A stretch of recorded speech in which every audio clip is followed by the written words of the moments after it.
여러분 반갑습니다. 오늘은 3월 6일 일요일 의인은 믿음으로 말미암아 살리라 라는 제목으로 함께 말씀 나누고 기도하는 시간을 갖도록 하겠습니다. 저는 낙스빌 교회를 섬기고 있는 문진산 목사입니다. 우리 다 함께 기도하고 시작하겠습니다. 저희를 사랑하시는 거룩하신 아버지 하나님, 이 새벽에 주님 저희를 깨워주시고 또 말씀으로 하루를 시작하도록 인도하심을 감사드립니다. 오늘 주제인 의인은 믿음으로 말미암아 살리라 라는 제목에 합당한 삶을 살아갈 수 있도록 주님 이 시간 함께 하시고 인도하여 주시옵기를 예수님의 이름으로 간절히 기도합니다. 아멘. 여러분 안녕하십니까? 이제 우리 교과가 11과 1기의 마지막 달이 되어서 전체 주제는 예수, 믿음의 주요 또 온전케 하시는 분이라는 주제로 11과를 이번 주 함께 공부하도록 하겠습니다. 이 11과는 우리가 아주 잘 아는 말씀들로 이루어져 있습니다. 그래서 저와 여러분이 이 말씀 공부를 하면서 훨씬 더 가깝게 느껴질 것 같습니다. 먼저 148페이지에 기억절 말씀을 먼저 읽고 시작하도록 하겠습니다. 히브리서 12장 2절 말씀인데요. 믿음의 주요 또 온전케 하시는 이인 예수를 바라보자. 그는 그 앞에 있는 기쁨을 위하여 십자가를 참으사 부끄러움을 개의치 아니하시더니 하나님 보좌 우편에 앉으셨느니라. 아주 잘하는 말씀이고 우리가 익숙한 말씀입니다. 이 말씀을 통해서 하나님께서 또 우리에게 어떤 교훈을 주시는지 한번 살펴보면 좋겠습니다. 여러분 우리 교과 공부하실 때 꼭 이 TMI 실천 사항을 여러분 읽어보시고 가능하시면 우리가 하나씩 실천해 보았으면 좋겠습니다. 우리 기억절 아래 부분 보면 우리가 이 11과를 요약하는 듯한 문장이 나와 있습니다. 제가 먼저 좀 읽어드리겠습니다. 아마도 히브리서 11장과 12장은 히브리서에서 독자들로부터 가장 많은 사랑을 받는 장들일 것입니다. 이 두 장에서는 그리스도인 삶을 우리 모두가 지금 참여하고 있을 뿐만 아니라 끝까지 충성한 모든 자들에게 상급이 약속된 경주로 묘사하고 있습니다. 또한 구속의 드라마를 과거의 믿음의 백성이 여러 고난에도 불구하고 인내함으로써 감당했으나 아직 그 상급을 받지 못한 경주로도 묘사합니다. 구속의 드라마를 이와 같이 설명하는 이유는 여기에 이제 드라마라고 많이 표현하고 있는데 정말 이 히브리서의 말씀들 이 이야기를 들어보면 정말 한 명 한 명의 사람들이 정말 순식간에 들어가는 이 재미있는 이야기처럼 우리가 그 상황이 아니라고 생각했기 때문에 어쩌면 재미있다고 생각할 수도 있겠지만 정말 한 이야기처럼 순식간에 이 머리를 스쳐 지나갑니다. 이 이야기가 단지 그들의 이야기로 끝나는 것이 아니라 우리에게까지 이어지기 때문입니다. 그렇죠? 우리는 그 경주의 마지막 주자로 참여해 달리고 있습니다. 이 드라마는 예수님께서 결승 지점에서 하나님 보좌 우편에 앉아 계신다는 데서 절정을 이룹니다. 예수님께서는 모든 믿는 자들을 응원하시며 그 경주를 어떻게 마쳐야 하는지 본을 보여주고 계십니다. 예수님은 약속된 상급의 참됨에 대한 증인이시며 우리에게 길을 열어주시기 위해 앞서 가신 분이시다. 아주 중요한 말씀이 여기 나와 있네요. 히브리서 11장은 믿음이란 비록 약속의 성취를 아직 볼 수 없을지라도 하나님의 약속에 확신을 갖는 것이라고 설명하고 있습니다. 이번 주 우리는 앞서간 믿음의 영웅들, 특별히 믿음의 주요 또 온전하게 하시는 이인 예수님의 모본을 통해 믿음이란 무엇이며 그것을 어떻게 얻을 수 있을지 공부하게 될 것이다 라고 이야기하고 있습니다. 우리가 이 서론을 읽어보니까 이번 한 주 여러 가지 기대가 되는 말씀이 있을 것이라고 생각합니다.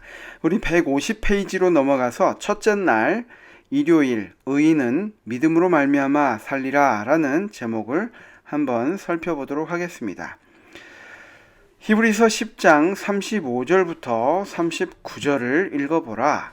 하나님께서는 이 말씀을 통해 우리에게 무엇이라고 말씀하고 계시는가? 우리 히브리서 10장 35절부터 39절 말씀을 제가 좀 낭독하도록 하겠습니다. 그러므로 너희 담대함을 버리지 말라. 이것이 큰 상을 얻게 하느니라.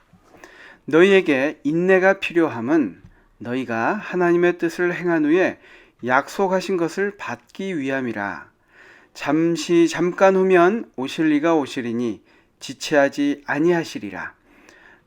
나의 의인은 믿음으로 말미암아 살리라. 또한 뒤로 물러가면 내 마음이 그를 기뻐하지 아니하리라 하셨느니라. 우리는 뒤로 물러가 멸망할 자가 아니요 오직 영혼을 구원함에 이르는 믿음을 가진 자니라 라고 말씀하고 있습니다. 히브리서 10장 35절부터 39절 말씀은 그래서 우리가 하나님을 믿고 의인으로 살아가기 위해서는 우리가 믿음을 담대히 할 필요가 있다 라고 이야기하고 있습니다. 그것이 큰 상을 얻게 하는데 이 마지막 결과를 위하여 우리가 참는 인내를 우리에게 이야기하고 있습니다. 인내는 마지막 때를 살아가는 하나님의 백성들의 특징이다 라고 이야기하고 있죠. 인내 없이는 허락된 약속을 받을 수 없습니다. 그런데 믿음의 백성이 인내하기 위해서는 그들의 믿음을 굳게 잡아야 합니다. 바울은 광야 세대가 믿음이 부족했기 때문에 약속을 받지 못했음을 상기시키고 있습니다. 또한 히브리서는 믿는 자들에게 허락된 약속의 성취가 문턱에 와 있으며 그 약속을 받고 싶다면 믿음을 실천하라고 격려하고 있습니다. 여러분, 여긴 하박국 2장 2절로 4절 말씀을 인용해서 이야기하고 있는데 그 믿음이 무엇입니까? 하박국서 보면 하박국은 하나님께서 왜 악인이 의인을 압제하는 것을 그냥 두고 보시는 것이냐고 하나님께 질문을 했을 때 선지자와 그의 백성들은 악인으로부터 고통을 당하고 있었고 하나님께서 개입해 주시기를 원했습니다. 하지만 하나님께서는 허락된 약속이 성취되기 위해 정해진 때가 있으며 그들은 그때가 이를 때까지 기다려야 한다고 답하셨습니다. 하박국과 그 백성들은 우리와 마찬가지로 약속과 그 약속의 성취 사이에 살아가고 있었습니다. 히브리서에서 하나님의 기별은 계속 이어집니다. 히브리서 10장 37절 말씀인데요. 잠깐 후면 오실 이가 오시리니 지체하지 아니하시리라. 여러분, 신앙을 언제 시작하셨든지 하나님께서 주신 약속 또 주님이 다시 오신다는 그 약속은 우리 모두가 가지고 살아가고 있습니다. 때로는 세상이 살기 힘들고 고난과 어려움이 있을 때 왜 하나님은 아직 오시지 않는가? 우리가 익히 들어서 아는 한 목사님의 이야기를 아시죠? 어렸을 때 그 목사님이 특별한 강사분이 오셔서 금방 예수님이 오실 것을 강조하면서 저기 앉아있는 저 아이가 철이 들기 전에 예수님이 오실 것이다 라고 했는데 이 목사님이 은퇴하시고 지금 노년이 되었습니다. 그러면서 우스갯소리로 제가 아직 철이 안 들어서 예수님이 안 오신 것 같습니다 라는 우스갯소리를 여러분 들어보셨을 것입니다. 하지만 예수님께서 하신 이 약속은 분명합니다. 그리고 그 확실한 약속을 우리가 끝까지 부여잡기 위해서는 무엇이 필요하다고 이야기하고 있습니까? 바로 인내가 필요하다고 이야기합니다. 그 인내는 믿음을 굳건히 부여잡고 있는 우리에게 그 약속을 이행하기 위해 오셨던 이 예수님의 모습을 연구하고 배우고 또 그 가운데 그 믿음을 굳건히 붙잡는 것이라고 이야기하고 있습니다. 151페이지 묵상에는 이런 말씀이 있습니다. 함께 생각해 보았으면 좋겠습니다. 우리의 믿음이 하나님의 신실하심에 바탕을 두고 있다는 사실을 이해하는 것이 왜 중요할까요? 어떻게 하면 우리와 우리에게 허락하신 약속에 신실하신 하나님을 더 배우고 더 신뢰할 수 있을까요? 라고 질문하고 있습니다. 여기에 말씀처럼 우리의 믿음이 하나님의 신실하심에 바탕을 두고 있다는 것. 이것은 우리가 하나님이 신실하심을 경험할 때에, 즉 말해서 우리의 믿음은 하나님을 경험하는 데에서 굳건해질 수 있다라고 볼 수 있겠죠. 우리는 이 사실을 성경을 통해서 성경을 연구하고 묵상함으로써 하나님은 신실하신 분이시고 약속하신 것을 이루신 분이심을 우리가 확증할 수 있습니다.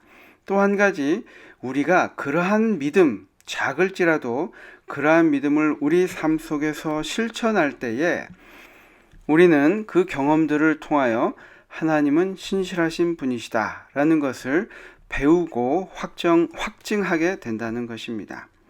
이러한 경험이 없이는 우리는 우리의 믿음을 키워갈 수 없을 것입니다. 그래서 하나님께서 약속하셨는데, 또 하나님께서 이것을 원하시는데 우리가 갈등할 때가 있습니다. 세상의 눈으로 볼 때, 주변의 인식으로 볼 때 이것이 무모한 것 같이 보일 때도 있고, 또 이상하게 보일 수도 있어서 하나님께서 주신 약속을 우리가 주장하지 못하고 나약하게 지나가는 시간들이 있습니다. 하지만 우리가 우리의 눈으로는 그렇게 보이지 않는다 할지라도 그 약속들을 주장하고 나가면 그 다음은 하나님께서 책임을 지시는 것입니다.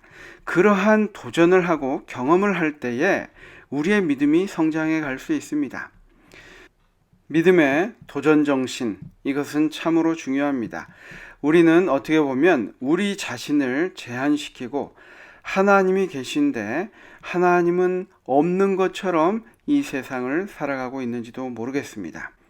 여기 적용해 있는 말씀처럼 인내로서 우리 앞에 놓인 믿음의 경주를 하기 위하여 날마다 필요한 영적 훈련은 무엇일까요? 여러분, 무엇입니까? 믿음의 도전을 하는 것이라고 저는 생각합니다. 하나님께서 주신 약속을 주장하며 그것을 해보는 것입니다.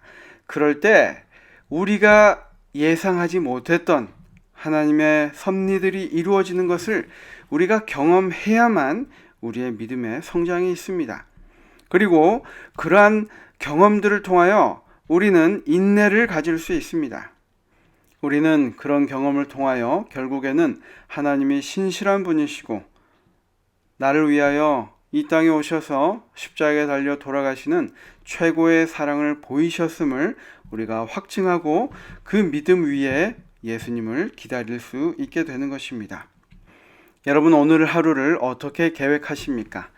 주님께서 주신 약속을 주장하며 우리의 믿음을 시험해보는, 하나님께서 정말 신실하신 분이신지 우리가 한번 도전해보는 그러한 하루가 되었으면 좋겠습니다. 우리 다 함께 기도하고 마치겠습니다. 감사하신 아버지 하나님, 의인은 믿음으로 말미암아 살리라 라고 말씀하셨습니다. 우리가 그 믿음을 갖기 위하여 끊임없이 우리 삶 속에서 주님을 의지하며 온전히 주님께 맡기며 믿음의 도전을 할 수 있는 하루하루가 되도록 주님 인도하여 주시옵소서. 오늘 하루를 주님께 온전히 의탁하오며 예수님의 이름으로 간절히 기도합니다. 아멘. 여러분, 감사합니다. 오늘 하루도 힘차고 또 즐거운 하루 되시기를 바랍니다. 감사합니다. 내일 또 뵙겠습니다.